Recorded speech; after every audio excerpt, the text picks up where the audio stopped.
안녕하세요. 절대값TV의 명품 PD 한PD입니다. 자, 요즘 금융시장이든 주택시장이든 우리의 정치적 상황이든 아주 상황이 복잡하게 돌아가고 있습니다. 자, 이 복잡한 상황 속에서 팩트들, 자, 그리고 핵심 사항들을 잘 정리해가지고 앞으로 6월 이후의 주택시장, 자, 말들이 많습니다. 6월 이후의 주택시장에 대해서, 자, 그런 문제에 대해서 최근에 일어나는 핵심 이슈를 가지고 한번 어떠한 예상이 가능한가, 한번 오늘 그런 주제를 가지고 한번 이야기해 보겠습니다. 자, 그래서 최근에 핵심적인 내용이 뭐냐면 원자재의 폭등이에요. 인플레이션이라는 거죠. 인플레이션이 그게 이제 우리 생활 속으로 다가오고 있다. 규제의 역설, 좌파 정부가 만들어 놓은 규제들이 지금 어떠한 시장에서 어떻게 교란을 시키고 있나, 그리고 시장에 어떻게 역효과를 주고 있나, 자, 그런 문제. 자, 그 다음에 다시 이제 서울 수도권에 전세 가격이 조금 움직이기 시작했어요. 5월 이후에 물량이 이제 급격하게 줄어든다고 그래요. 자, 그 전세 가격의 상승. 자, 전세 가격의 상승은 왜 중요하냐면 집값이 오르는 데는 가장 중요한 핵심 인자예요. 전세 가격이 폭등을 하면 일반 수요자들, 일반 실수요자들 심리가 흔들려요. 자, 그러다 보니까 전세 가격이 만약 폭등한다면 매매 가격도 흔들릴 수 있다는 거예요. 자, 이 세 가지가 주택시장에서 일어날 때 어떠한 케미컬한 반응이 일어나는가, 한번 우리가 이런 문제를 한번 이야기해 봐야 돼요. 자, 우리가 이제 이야기하기 전에 주택이라는 상품에 대해서 우리가 조금 이해가 필요해요. 최근에 일어나는 주택시장에서의 어떤 여러 가지 문제들, 여러 가지 현상들을 이해하기 위해서는 주택이라는 이 상품에 대해서 이해를 해야 된다.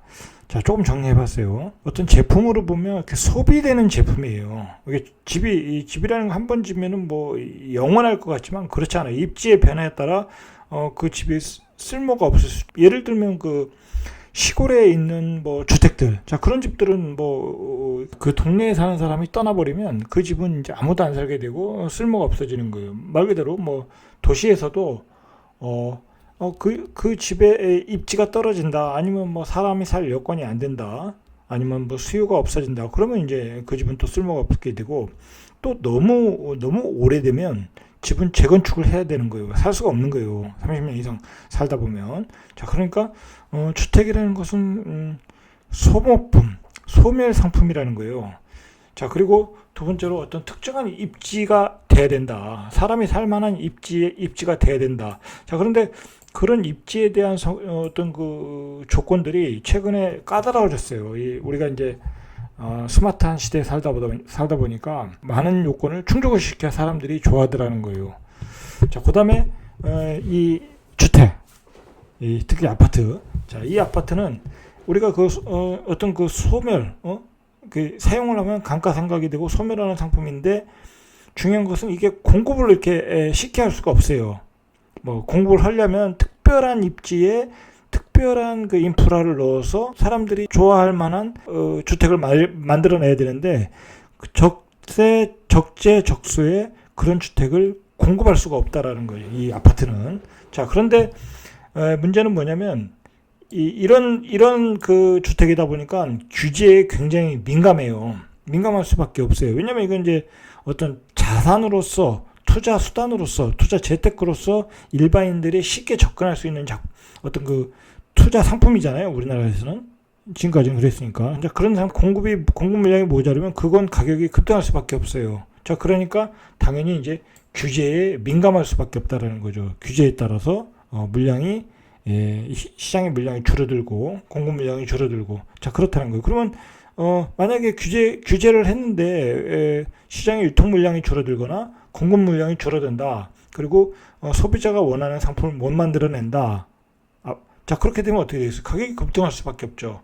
자, 그러니까 지금 시장에서 일어나는 어떤 규제의 덫 때문에 아파트 가격이 폭등하는 것은 이 주택이라는 특수한 상품의 성질 때문에 그런 거예요. 아파트는 아주 특수한 공장에서 찍어낼 수 있는, 소비자가 원하는 만큼 찍어낼 수 있는 그런 공산품이 아니다. 생산 자체가 굉장히 어렵다. 그리고 특수한 입지, 그 좋은 입지의 아파트를 뽑아내야 되니까 더욱 어렵다라는 거예요. 거기다가 규제까지 덧붙인다고 하면 시장은 왜곡될 수밖에 없다라는 거예요. 자, 일단 우리가 요즘에 체크해야 될 게 뭐냐면 그 인플레가 몰려온다는 거예요. 자, 그런데 인플레이션 때문에 이제 금리가 폭등하고 요즘 주식시장이 이제 폭락을 하고 있는데, 자, 일단 전문가들 얘기는 이 인플레이션은 좀 일시적인 것이다라고 이제 이야기를 하고 있어요. 자, 그것도 이제 그럴 만한 게, 코로나 바이러스로 인해서 어떤 그 뭐 인도 같은 나라는 지금 뭐 거의 뭐 몇천 명씩 죽어나가고 몇십만 명씩 뭐 그 확진자가 나오는 상황 아니겠습니까? 그러니까 공장이 가동이 안 되는 거예요. 말 그대로 요즘 목재 가격이 폭등하잖아요. 그러면 인도 같은 나라, 인도네시아 같은 나라는 목재 수출국이잖아요. 그러면 그 나라에서 어떤 그 제대로 생산을 못 하는 거예요. 나무를 잘라서 제재소에 갖다 줘야 되는데 그런 그 공급망이 다 깨진 거예요. 코로나 바이러스로 인해서. 뭐 지금 현재 수요가 폭발적으로 일어나서 그렇다기보다는 일을 할 수 있는 여건이 아니라는 거예요. 그러다 보니까 공급 물량은 줄어들고 또 시장은 백신 접종 이후에 회복되고 돈은 많이 풀렸고 그러면서 이제 일시적으로 그런 원자재 가격이 폭등하고 인플레가 오고 있고, 자, 그래서 이제 지난달인가요? 이게 소비자 물가가 4.2% 상승했다고 그래요. 그래서 이제 인플레 공포가 왔다라고 이제 좀 신문에서 떠벌리면서 이제 미국의 주식시장도 폭락하고 우리 주식시장도 폭락하는데, 자, 이렇게 인플레이션이 온다는 것은 결국은 이제 금리가 올라간다라는 어떤 그 문제도 있지만 돈의 가치가 떨어진다는 거죠. 돈의 가치가 떨어진다는 거죠. 돈의 가치가 떨어지면 부동산의 가격은 올라갈 수밖에 없는 거예요. 그러니까 만약에 여기서 인플레이션이 가속화된다, 그러면 또 집값이 또 올라갈 수밖에 없는 거예요. 금리가 올라가는 부분도 있지만 그 돈의 가치의 하락에 대한 해지 수단으로서 또 부동산 자산이 또 부각될 수 있다라는 거예요. 자, 그리고 이제 또 문제가 되는 게 뭐냐면, 이 원자재 가격이라는 게 폭등한, 요즘에 이제 철강이 많이 뛰지 않습니까? 목재, 예를 들어서, 석유호, 뭐 그런 게 많이 뛰지 않습니까? 큰 폭으로 뛰고 있지 않습니까? 결국은 그런, 그 제품들의 그 특징이 뭐냐면, 다 그 아파트를 짓는데 들어가는 재료들이에요, 그런 게. 자, 그러니까 분양 가격은 또 크게 상승할 염려가 있다라는 거예요. 만약에 이렇게 원자재 가격이 폭등한다고 하면 분양 가격이 또 올라갈 수 있다라는 거예요. 자, 이런 상황이 지금 벌어지고 있다. 앞으로 또 원자재 가격이 예전의 가격 이상으로 지금 폭등을 하고 있다라고 보셔야 돼요. 목재 같은 경우에는 한 6배 올랐다고 그래요. 사실 목재 같은 경우에 인테리어 할 때 얼마나 많이 들어가겠습니까? 뭐 집을 짓는데도 들어갈 것이고, 뭐 새로 집을 짓기가 어렵겠죠, 이렇게 되면. 자, 이 원자재 가격이 폭등하는데 구리, 철광석 이런 가격들이 지금 폭등을 하고 있대요. 그래서 휘발유 가격도 2014년 11월 이후에 7년 만에 최고 수준.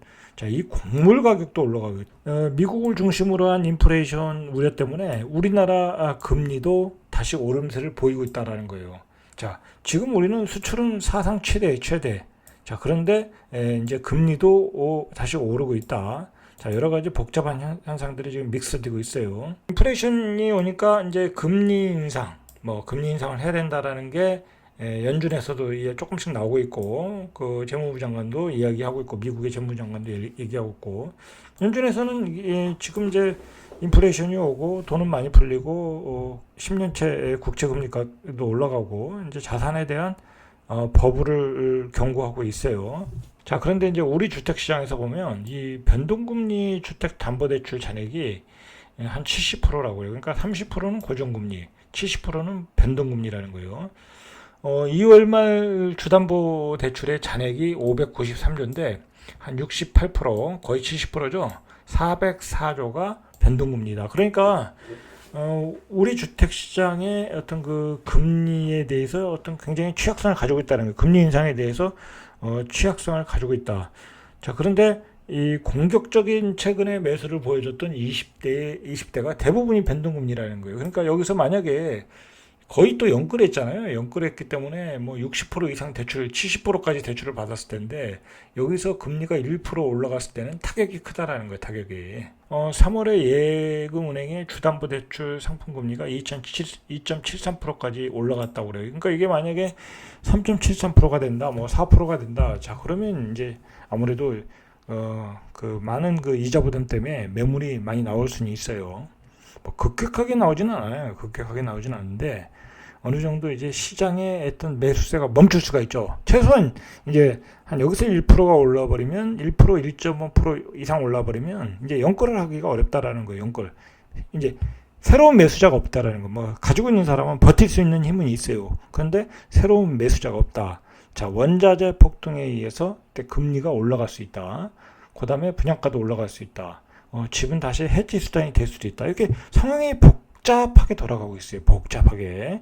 어떤 것은 주택 시장을 주택 시장을 더 상승하게 만드는 요인이 되기도 하고 금리 인상 같은 경우는 또 주택 시장을 또 이렇게 안정시키는 또 요인도 되기도 하고 자, 그런 복잡한 상황으로 가고 있다라는 거예요. 그런 이러한 복잡한 상황에서 우리 주택 시장에서는 아주 신기한 풍경들이 좀 벌어지고 있고 그리고 문재인 정부의 그 4년차 평가가 나오기 시작했어요. 그 대통령 기자회견도 했고, 자, 그 4년차 평가를 이렇게 잘 해놨어요. 자, 일단은 최근에 그 동탄역의 DLT, 자, 여기가 당첨되면 평균 9억이에요. 아마 4억대 분양이니까 뭐 12억, 13억 간다니까 4억에 분양받았는데 12억 정도다, 13억 정도다 하니까 1순위 천약에 24만 명이 지원을 했어요. 어마어마하게 지원했다는 거죠. 자, 이게 이제 우리나라의 어떤 현실이에요, 현실. 지금 분양시장의 현실이라는 거예요. 그러니까 분양받으면 로또가 돼버렸고 분양은 받을 수 없는 상황이 돼버렸다는 거예요. 자, 그래서 문재인 정부의 4년간 동안에 서울 아파트 청약 경쟁률이 6배 높아졌다고 그래요. 이거 그전엔 그런 일이 없었거든요. 미분양도 나고 뭐 이제 그렇게 하면서 갔는데 이제 뭐 말 그대로 신축이면 그냥 우르르 달려드는 거예요. 자, 그런 현상이 왔다. 왜 그렇게 됐을까? 이게 참 복잡한 내용이죠. 복잡한 상황이 여러 가지가 엮여 있는 거죠. 자, 1년차 서울 1순위 평균 경쟁률이 문재인 정부 1년차에는 15대 1이었어요. 자, 그런데 4년차에는 94대 1이 됐고 그리고 당첨 커트라인이 2017년에 45점 정도. 자, 그런데 2021년에 64.9, 65점. 65점이면 뭐 사실상 거의 만점이에요, 만점. 뭐 만점은 뭐 조금 더 가야 되지만 그건 뭐 자녀가 더 들어가고 그런 문제도 있으니까 뭐 64점 맞기는 거의 어려운데 이 정도 받아야 집을 분양받을 수 있다. 자, 그러니까 2030은 분양을 못 받는 거예요. 이거 자식을 더 낳을 수도 없는 거고 분양받기 위해서 또 한꺼번에 갑자기 낳을 수도 없는 거고 자, 그러니까 이 2030 세대들이 연끌해가지고 구축을 매매하는 그런 악순환이 문재인 정부 4년 동안에 계속됐다. 자, 거기다가 이제 문재인 정부 3년 때 공시지가는 68% 올랐는데 재산세는 93% 올랐어요. 이제 이거는 좌파 정부의 기본적인 정책에 보유세 강화는 좌파 정부의 핵심 정책이에요. 자, 당연히 올라갈 수밖에 없는 거예요, 당연히. 그런데 너무 급격하게 올라갔다는 거예요, 너무 급격하게.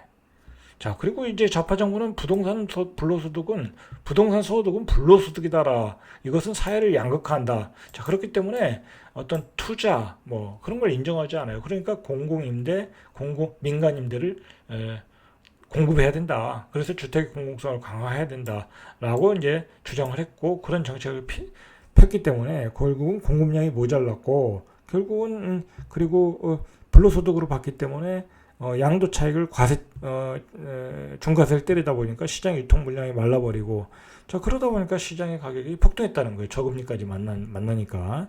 자, 그러니까 문재인 정부의 어떤 부동산의 정책은 실패할 수밖에 없는 정책이었어요.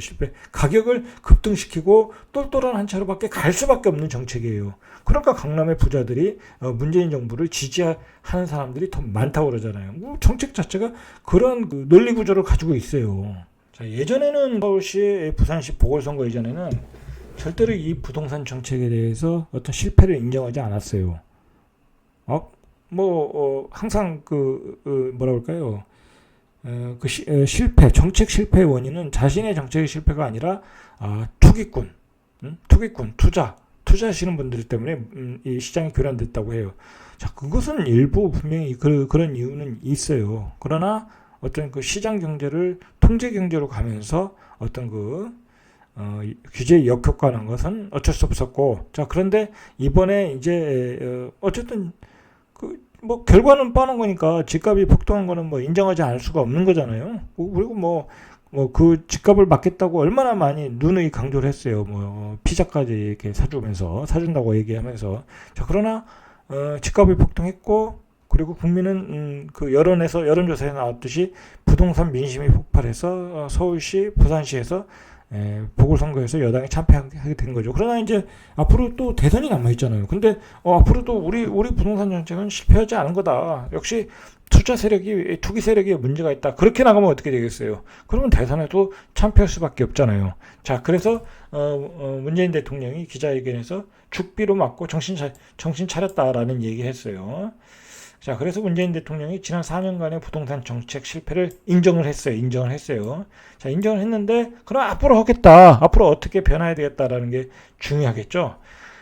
뭐, 원론적인 얘기죠. 남은 임기 동안 부동산 시장 안정에 주력하겠다. 이제 가격 안정에 주력하겠다라는 얘기예요. 뭐, 원론적인 얘기고, 죽비를 맞고 정신이 바짝 들 만한 그런 심판을 받았다.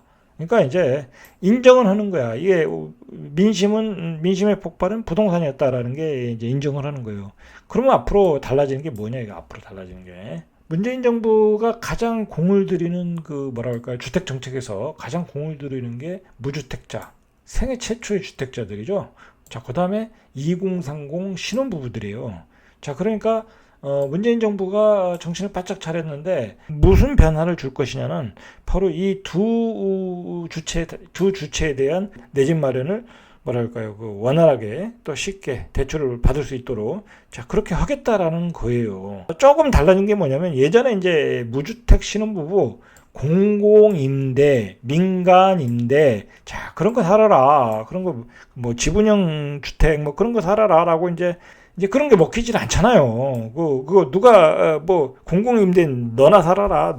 우리는 안 산다. 뭐, 이제, 그런 분위기였잖아요. 자, 그러니까, 이 사람들이 이러한 그 생애 최초와 신혼부부들이 대출을 원활히 받고, 그리고 거래세, 취득세를 낮춰줘가지고, 뭐, 분양을 받아라 이거야. 그러니까, 예를 들어서 민간 아파트도 분양을 받아라. 대출 규제를 완화해 줄 테니까. 이 대출 규제가 또 층층이 쌓여 있잖아요. 15억 이상은 뭐 아무리 이 무주택자도 대출이 안 나오니까 살 수도 없고 9억 이상도 대출 규제가 있고 또 6억 이상은 또 DSR 40% 규제가 하겠다고 그러고 자 이제 그렇게 되다 보니까 이 무주택자나 신혼부부들이 재보궐선거에서 지지를 못하게 되었죠. 자 그러니까 부랴부랴 이 사람들이 공공임대나 민간임대에서 다른 그 주택을 청약해서 분양받을 수 있도록 정책을 변화시키겠다라는 얘기예요, 결국은.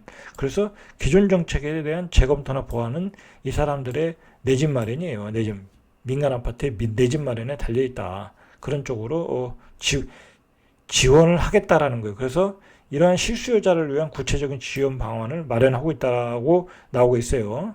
그러니까 뭐 별로 달라진 게 없어요. 달라진 건 뭐냐면 이분들이 공공임대나 민간임대 뭐 이제 그런 거에 대해서 예전에 어떤 지원의 포인트가 있었다고 하면 지금의 지원의 포인트는 뭐냐면 바로 이제 청약시장에서 민간 아파트 청약시장에서 대출을 규제 풀어주겠다, 거래세를 낮춰주겠다, 뭐 그런 얘기예요. 자, 보통 이제 우리가 지금의 좌파 여당에게 기대하는 것은 미래의 공급 물량보다는 현재 시장에서의 유통 물량을 늘려달라. 시장에서 거래가 되게끔 해달라. 그래서 양도세, 중과세를 일시적으로 폐지를 해달라. 그 다음에 뭐 예를 들어서 뭐 취득세도 원상복귀해달라. 뭐 그런 문제 아니겠습니까? 자, 그런 것은 어렵다라고 이야기가 나오고 있어요, 지금. 어떤 그 논조로 보면, 신문들의 논조, 흘러나온 얘기에 의하면 그런 것은 어렵고, 기존의 정책 그대로 가면서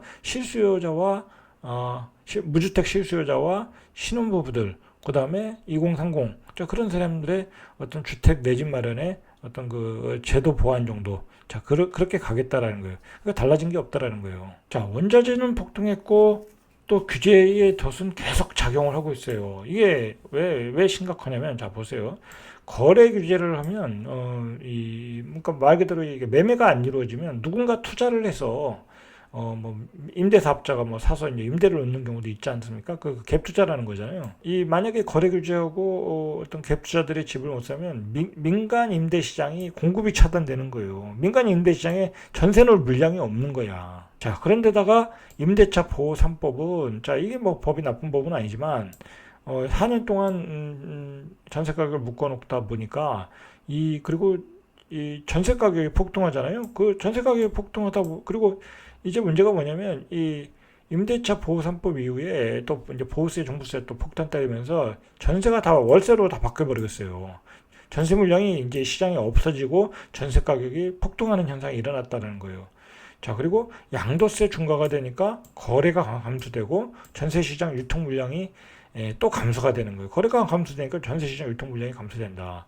자, 대출 규제하니까 당연히 이제 집을 못 사게 만들었잖아요. 실수요자들이. 자, 그럼 어떻게 됐어요? 전세 수요가 또 증가하겠죠? 모두가 전세 시장에서의 물량이 마르고 전세가 수요는 증가하고 전세 가격이 폭등하는 쪽으로 이 규제가 작용하고 있다라는 거야. 이 규제가. 자, 지금 보면은. 자, 전세 가격이 폭등하면 그러면 매매 가격은 폭등할 수밖에 없어요. 그건 어쩔 수가 없어요. 집을 못 사는데 전셋집을 못 얻는데 예를 들어서 매매가는 뭐 6억인데 전세가가 뭐 5억 5천이야. 그러면 어떻게 되겠어요? 에이 삿버리자. 그렇게 되는 거예요. 자, 그러니까 6월에 급등설이 이 전문가들이나 유튜브에서 뭐 급등설이 나오잖아요. 그 얘기예요. 이 전세 가격이 또 폭등할 기미가 보인다. 자, 그래서 6월에 또 가격이 올라가는 게 아니냐라는 거예요. 자, 세 번째로 제가 이제 그 원자재 가격의 폭등으로서 금리 인상의 우려도 있지만 분양가도 올라갈 가능성이 있다. 자, 그리고 규제의 덫으로 지금 전세 시장이 불안해졌다라는 거예요. 자, 이 전세에 대한 문제는 본격적으로 문제가 된 게 지난해 7월 임대차 보호 3법 이후에요. 이때부터 전세난이 일어난 거야. 그래서 전세를 구하지 못한 세입자가 월세 시장으로 갔고, 자, 월세가 그래서 이 기간 동안에 월세 거래가 28.4%라고 그래요. 28.4%. 엄청나게 올라갔다라는 거예요. 자, 그리고 이제 도심에서 전세를 못 구하니까 그 사람들이 외곽으로 다 갔잖아요. 외곽으로. 동서남북 외곽으로 다 가가지고 그 외곽에 있는 서울시 외곽에 있는 수도권의 아파트들이 최근 몇 달 동안에 계속 가격이 급등하고 있어요. 이 월세 비중이 얼마나 많이 증가했냐면 국토부의 자료에 의하면 올해 1월부터 3월까지 서울 아파트 월세 거래 비중은 38%라고요. 그러니까 지난해 28.4%인데 10포인트가 증가했다. 이것도 역시 규제 덫에 의한 거예요. 보유세하고 종부세를 때리다 보니까 그 세금을 내야 되잖아요. 그러니까 전세에서 월세로 다 전환하고 있다라는 거예요. 집을 팔 수는 없는 상황이고, 뭐 중과세로 인해서 팔 수는 없는 상황이고, 이러다 보니까 주택시장의 동맥경화가 일어나면서 월세 거래가 늘어났다. 자, 이 통계 수치도 보면 11일 그 한국부동산원의 주간 아파트 가격 동향을 보면 5월 첫째 주 서울 아파트 전세 가격은 0.03% 올라 전주보다 오름폭이 더 커졌어요. 전주보다. 전세 수급 지수라는 게 있어요. 아파트 전세 수급 지수. 자, 이 KB국민은행 리브온 부동산에서 이제 발표한 자료에 의하면 3일 기준으로 152예요. 100 이상 넘은 공급 부족 구간인데 4월 첫 주가 137이었는데 5월 3일 기준으로 152. 이제 이게 더 올라가겠죠. 14.7%나 올라갔다는 거예요. 통계에서도 봐도 전세에 대한 그 수요가 늘고 있다라는 거예요. 이게.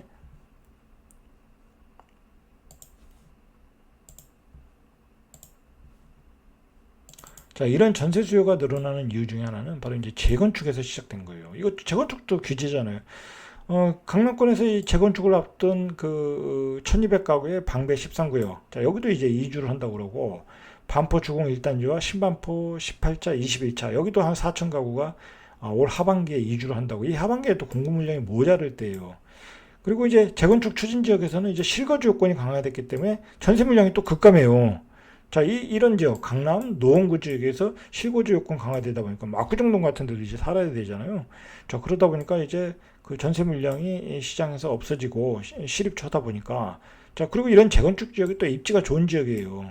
수요가 있는 지역이야.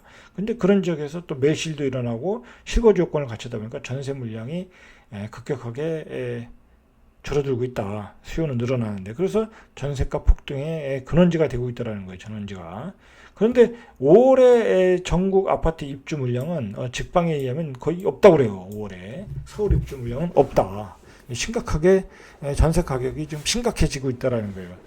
자, 그러면 이제 정리를 해야 되겠죠. 6월 이후에 시장을 이렇게 우리가 한번 깔끔하게 정리해 보면 전세 가격은 상승할 가능성이 높아요. 5월에 아예 입주 물량이 없다고 그래요. 서울에. 연말로 갈수록 점점 줄어들 거예요. 입주 물량이 내년엔 더 줄어들고, 그러니까 전세 가격은 이제 상승을 하겠죠. 자, 6월 이후에 유통시장의 물량은 감소하겠죠. 뭐 거래 매매가 잘 안 되니까. 그리고 투자해서 사가지고 그것을 전세 놓을 사람이 지금 없으니까. 뭐 취득세 12% 사고 내고서 누가 사겠습니까? 서울에서 1억씩 내고서. 자, 그리고 분양 가격은 또 상승할 가능성이 높다. 이 원자재 폭등에 의해서 최근에 그 아파트 상승에 대한 기대 심리가 무척 강해요. 뭐 아파트 매물을 안 내놓는 거야. 뭐 다 중매로 돌리고. 매우 강하다. 기대 심리가. 제 생각으로는 아마도 이 7월 달에 사전 청약이 있는데 이 사전 청약에 대한 기대감이 많을 거예요. 자, 많지만은 막상 청약을 해서 안 될 가능성이 높잖아요. 지금 현재로 봐서는. 그리고 일반 분양은 뭐 8%밖에 안 되고 2,800가구인가? 뭐 그거밖에 안 되잖아요. 뭐 다 특공이니까. 자, 그러면 결국은 그 점수도 나올 것이고, 당첨 가점도 나올 것이고, 자, 그 실망감이 도화선이 돼가지고, 어떤 시장이 조금 움직임이 있지 않을까. 자, 그런 문제가 있죠. 자, 그런데 이제, 금리는 이제 상승할 가능성이 높은데, 인플레이션에 대한 어떤 그는 거의 일시적일 가능성이 높아요. 그러니까, 금리는 당장 또 오를 가능성은 없어. 또 그러니까, 이게 또 그 어떤 그 방해 요소가 되는 것 같지는 않아요. 자, 이게 문제라는 거죠. 자, 정리해 보겠습니다. 자, 인플레이션이 오고 있고, 원자재 가격은 폭등하고 있고, 규제는 전세 가격을 폭등시키고 있다. 폭등시킬 가능성이 높고 있다. 자, 이러한 세 가지 반응이, 케미컬, 화학 반응을 일으킬 가능성이 높아요. 자, 그게 이제 긍정적으로 가냐, 부정적으로 가냐, 라는 건데, 제 생각으로는 이게 문제가 될 것 같아요. 이러한 것이 자산시장에 버블을 발생할 가능성이 높다라는 거예요. 자산시장에. 제가 누누이 얘기하지만 6월 이후에 집값은 올라갈 가능성이 높아요. 서울 수도권은 뭐 보시다시피. 그러나 그렇게 올라가는 가격은 버블 구간일 가능성이 높다라는 거죠. 지금도 버블인데 거기서 또 올라가면 분명히 버블 구간이다. 자, 그래서 각자의 그 처지에 맞게 대응을 하셔라고 제가 이야기를 했어요. 그 전편에 보면 다 나와 있죠. 전편에 보면 무주택자, 1가구 1주택자, 다주택자 다 얘기했어요. 어떻게 대응을 해야 될지. 그리고 청약을 받으실 분은 받으시면 되는 거고. 자, 어쨌든 최근에 어떤 상황, 이 변수에 의해서 어떤 그 확반을 일으키면 시장이 의외의 상황이 올 것 같다. 그러면 또 버블 구간으로 들어갈 수 있다라는 거예요. 자, 이런 점을 좀 염두에 두시고 어떤 자기 집 마련에 어떤 정확한 올바른 대응을 하시길 바랍니다. 이상 절대값TV의 명품 PD 한PD였습니다.